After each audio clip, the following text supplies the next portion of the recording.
রুম্পা, এটা কি মা? তোর মাও যা করলো তা কি সত্যি? ইনকে করে খারাপ রেজাল্ট করার কি কারণ ক? তুই যদি সমস্যার কথা আমাকে না জানাস তাহলে আমরা সমাধান কর্ম কেমনে? আসলে বাবা 3 মাসে 3টে টিচার আছে। নতুন টিচার গুলো আসে, পুরাতন টিচারের পড়া আমার থেকে আবার নতুন করে পড়ে লিছে, যার কারণে সব পড়াগুলোই আমার কাছে উল্টো পাল্টা লাগিচ্ছিল। পড়াগুলো ঠিক মতো কভারই করে পাইনি, ওই জন্য পরীক্ষা সামনে আসে একবারে হাবুডুবুর মধ্যে পড়ে গেছি। ঠিক আছে মা, ঠিক আছে। এই সমস্যার কথাগুলো আগে করলে তো এরকম আর হলো না হিনে। আমরা অবশ্য কিছু না কিছু ব্যবস্থা করবই হিনে।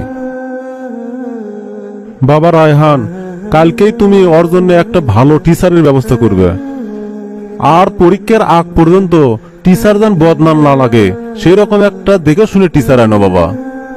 ঠিক আছে আব্বা, ঠিক আছে, আপনি কোনো চিন্তা করবেন না। আমি কালকেই ওর জন্য একটা ভালো টিচারের ব্যবস্থা করিচ্ছি। ভাইয়া, তুমি কি আমার কিছু কবা? না না, তেমন কিছু লয়। এমনিতে তোর কাজে আমরা অনেক গর্বিত। আর কিছু কয়ে তো ফুলে তুলবার চাই না। ভাইয়ের কথা শুনে রুম্পা অনেক বড় চেকায় পড়ে গেল। রাতের খাবারের পর রায়হান ভাবছে তার আদরের ছোট বোনকে কার কাছে প্রাইভেট দিলে সে সুরক্ষিত থাকবে আর পড়াতেও পারবে। এর আগে 2-3টা টিউশনি দিয়েছিল, যেগুলোর চরিত্রই ভালো ছিল না। কয়েকদিন পর রায়হান ঠিকই বুঝতে পেরেছে যে এই টিচারের মধ্যে গোলমাল আছে, তারপরে সেই টিচারকে বের করে দিয়েছে। এর মধ্যে নিলয় ছেলেটা খুব ভালো ছিল, কিন্তু তার চাকরি হওয়াতে সে আর রুম্পাকে পড়াতে পারেনি। রায়হান একের পর এক সিগারেট খাচ্ছে আর চিন্তা করছে কিভাবে এত তাড়াতাড়ি একটা ভালো শিক্ষক জোগাড় করা যায়। রায়হানের ফ্রেন্ড সার্কেলের মধ্যে অনেকেই টিউশনি করে, কিন্তু স্বভাব তো ওদের ভালো নয়। এমন সময় সকেটের ফোন আসলো। কিরে রায়হান, মনে হচ্ছে খুব টেনশনে আছু। আরে সেটা আর করছু, রুম্পা তো পরীক্ষাত খারাপ রেজাল্ট করছে। আব্বা খুবই খেপে গেছে, ওই জন্য আর জন্য একটা নতুন টিচার সংগ্রহ করা লিখবি। আমি তো ভেগাসেকার মধ্যে পড়ে গেছি। এখন কি করি কত?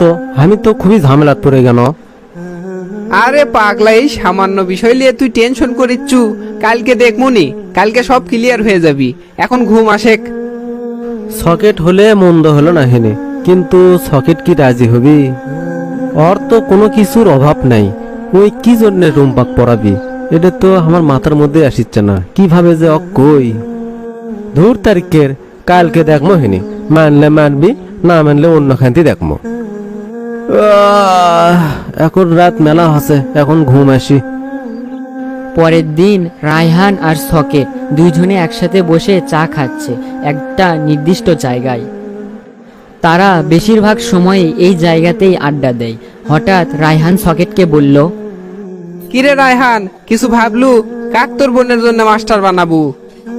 ভাবনো তো, সারা রাত ঘুমিয়ে ঘুমিয়ে মেলা কিছু ভাবনো।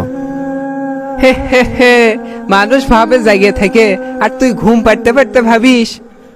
ঠিক আছে, তুই জ্যাঙ্কা করে ভাবিস ভাবেক। এখন ক, কাক দিয়ে পড়াবো?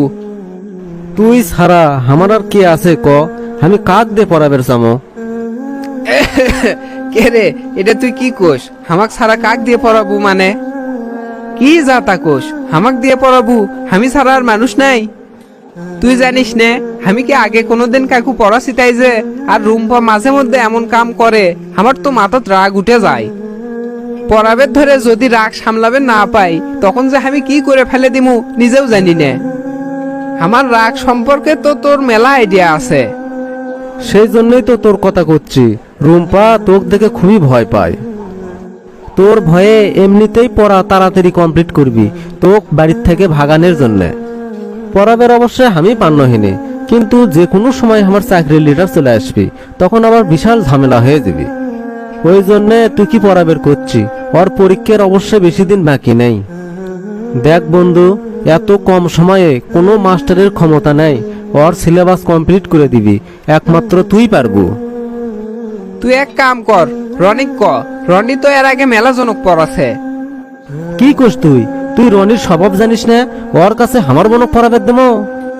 এর আগে রনি কি কি করছে তুই দেখিসনি? পড়াশোনা থুয়ে আমার বোনের দিকে নজর দিবি। দেখ সকেট, তুই আমার শেষ ভরসা।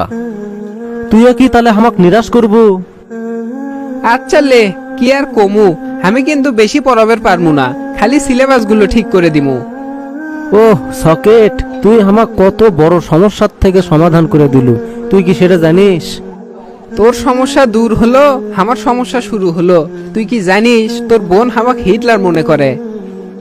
আমি নাকি অ্যানাগন্ডা, সব কিছু গিলে খাই, কোনো কিছু চাবানের সময় দেই না। হা হা হা, কে রে এগুলা কথা তো কে কসে রে? একদিন সোপাত বস থেকে সমানে গাল ফারিচ্ছে, আমি পাশে মুরত খাড়া হয়ে আসিনু, হামাক ওই দেখিনি। হঠাৎ করে হামাক দেখার সাথেই এমন দৌড় মারছে ওর থেকে, 1 মাস আর আমার সাথে দেখাই করেনি, তাহলে বোঝেক। শোন বন্ধু, তুই আজ থেকেই পড়ান শুরু কর, আমি মাক সব কয়ে দেবো মহিনে। ঠিক আছে ঠিক আছে, পূর্বের যদি বসে তাহলে আমার কোনো আপত্তি নাই। তার পরের দিন বিকেলে হঠাৎ কলিং বেল বেজে উঠল। দেখ তো রুম্পা, কে এসেছে, তোর স্যার আসার কথা আছে। রুম্পার মা রান্নাঘর থেকে চিল্লে চিল্লে এই কথাগুলো বলছে। রুম্পা দরজা খুলতেই দেখে সকেট দরজার সামনে দাঁড়িয়ে আছে। সকেটকে দেখে রুম্পা কিছুটা আশ্চর্য হলো, কারণ রুম্পার ভাই রায়হান যখন বাড়িতে থাকে না তখন সকেট কোনোদিনও বাড়িতে আসেনি, আসলেও আগে ফোন দিয়ে শোনে। সকেট ভাই, এই সময় আপনি? রায়হান ভাই তো বাড়িতে নাই। তা তো জানি, আমি রায়হানের সাথে দেখা করবে আসিনি, আজকে তোর জন্যে, তোর সাথে দেখা করবে। হ্যাঁ, কি কয়, আমার জন্য আসছে? কি রে, ইনকে করে তাকে থাকবু না বসবের টসবের কবু? কি রে রুম্পা, কে আছে? মা, সকেট ভাই আসছে, সকেট ভাই। এই হিটলার আমার সাথে কৃষক দেখা করবে আসলো, মতলবটা কি? ও সকেট আচ্ছ, আসো আসো, বসো ওটি। আন্টি, আমি এখন কুটি বসমু, ড্রয়িং রুমে নাকি রুম্পার রুমে? ইয়ে মানে আমার রুমত, মানে কি মা? আরে ড্রয়িং রুমে কিসব বসবি, রুম্পার ঘরত যাও, ওটি পড়াতে ভালো হবি। হাই হাই, করছে কি এই সকেট ভাইয়ের কাছে আমার পড়া লাগবে? এটা তো 1 নাম্বারের হিটলার, অ্যানাকোন্ডা কুমাটিকের, আমাক তো একবারে গিলে খাবি। আমার গাল পাড়া কি শেষ হচ্ছে নাকি বাকি আছে? চল এখন পূর্বের বসা লাগবি। সকেটের কথা শুনে রুম্পা ভেবাচাকার মধ্যে পড়ে গেল। কপালটা কুচলিয়ে মনে মনে ভাবলো, সে কিভাবে বুঝলো যে আমি তাকে গাল দিচ্ছি। সকেট এইবার রুম্পার রুমে গিয়ে চেয়ারে বসলো এবং রুম্পাকে জিজ্ঞেস করলো কোন কোন বিষয়ে তার সমস্যা। আপনার সামনে 2 বই থোয়া আছে, ওই 2 বইয়েরই সমস্যা। দেখেন তো কত বছর পর ওই 2 বই আপনি দেখলেন। আরে পাগলি, তোর কি মনে হয় আমি অনেক বুড়ো হয়ে গেছি? তুই মনে করছু আমি পাশ করার পর আর বইগুলো ধরিনি? না, তেমন কিছু কইনি তো আমি। আপনি বইগুলোর সাথে না পরিচিত হন, আমি না আসি। কোনটি যাচ্ছ তুই পড়া থুয়ে? কেবলই পড়া শুরু করিচ্ছি। এই তো মার কাছে যাচ্ছি, আমি এখনই আবার আসিচ্ছি। মা, ও মা। কি আছে, ঘুগরির বাচ্চার লাগান সারাদিন মেয়া মেয়া করিস কে রে? আর তুই পড়া বাদ দে আমার এটি কি করিস? মা, আমি কি তোমার সৎ বেটি নাকি রাস্তার থেকে কুড়ে লিয়েছ আমাক? আরে পাগলি, তুই এলে কি কথা কোস? তোর মাথা কি ঠিক আছে? আমার মাথা কি এঙ্গা করে ঠিক থাকে? আমাক পড়ানোর জন্য যে সকেট ভাগ ঠিক করছো সেটা কি আমাকে একবারও জানাছো? এমনিতে তাক আমি সহ্যই করে পাই না, তার উপর আবার আমারই ঘাড়ত ফালাছো। দেখ রুম্পা, তোর এলে পেশাল শোনার আমার সময় নাই। সকেট ওটি বসে আছে, পর আগে শেষ কর, তারপর তোর কথা আমি শুনবনি। আসলে সমস্যা কি তোর? এঙ্কা করে তাকে আসু কৃষক, কিছু কি কবু? আমি আপনি কি কয় ডাকমো, স্যার কয় কমো নাকি সকেট ভাই করে কমো? কোনো সমস্যা নাই, তুই দুটো করে ডাকতে পারিস। আচ্ছা স্যার, আমাক পড়ানোর আইডিয়া সর্বপ্রথম কার মাথা তাচ্ছে? তোর রায়হান ভাই অনেক কাকুতি মিনতি করে আমাকে ঠিক করছে, এখন বাজে পেশাল বাদ দিয়ে পড়া শুরু কর। আল্লাহ, তুমি এটা রশি ফেলে দাও, আমি তোমার কাছে চলে যাই। তুমি কিসের জন্য আমাকে এটা ইনকে ভাই দিছো? তোর যদি প্রশ্ন করা শেষ হয় তাহলে এখন না চুপ কর, পড়াশোনা শুরু কর। ঠিক আছে সকেট ভাই, ঠিক আছে, আপনি তাহলে পড়া শুরু করে দেন। রুম্পাকে সব পড়া বুঝে দিয়ে সকেট চলে গেল তার বাড়িতে। কালকে আবার আসবে পড়াতে। আজকে অনেক পড়া দিয়ে গেছে, সেগুলো পড়া করতে হবে তার। এর মধ্যে রুম্পা আবার ভাবছে, কাল যদি ঠিকমতো পড়া না করে দিতে পারে আবার ব্যান কোন শাস্তি দেয়। সেদিনের শাস্তির কথা রুম্পার এখনো মনে আছে। এই তো কদিন হলো রুম্পা কোচিংয়ে গিয়ে শোনে আজকে নাকি স্যার পড়াবে না, স্যার অসুস্থ। তাই রুম্পা আর তার কিছু ফ্রেন্ড একমত হলো যে আজকে তারা পার্টি করবে।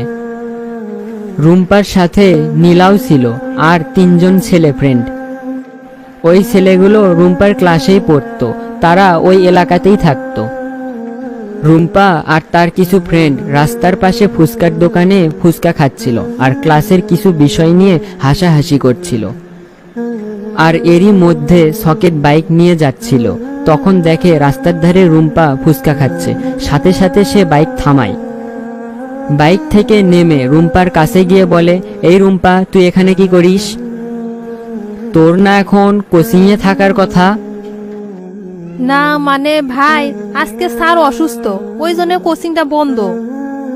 তাই সেই খুশিতে ফুচকা পার্টি চলিচ্ছে আজকে, তাও আবার রাস্তার ধারত, তাই লয়? ভাই আমার ভুল হয়ে গেছে, এবারের মতো আপনি আমাকে মাফ করে দেন। এরপরে কোনোদিন যদি তোকে রাস্তার ধারত ফুচকা খেতে দেখি তাহলে তোর খবর আছে। না না ভাই, কলেমি তো আর কোনোদিনও রাস্তার ধারে ফুচকা খামু না, আর তো কান ধরে উঠবস করিচ্ছি। এখন সোজা বাড়ি চলে যা, কান ধরে উঠবস করা লাগবি না।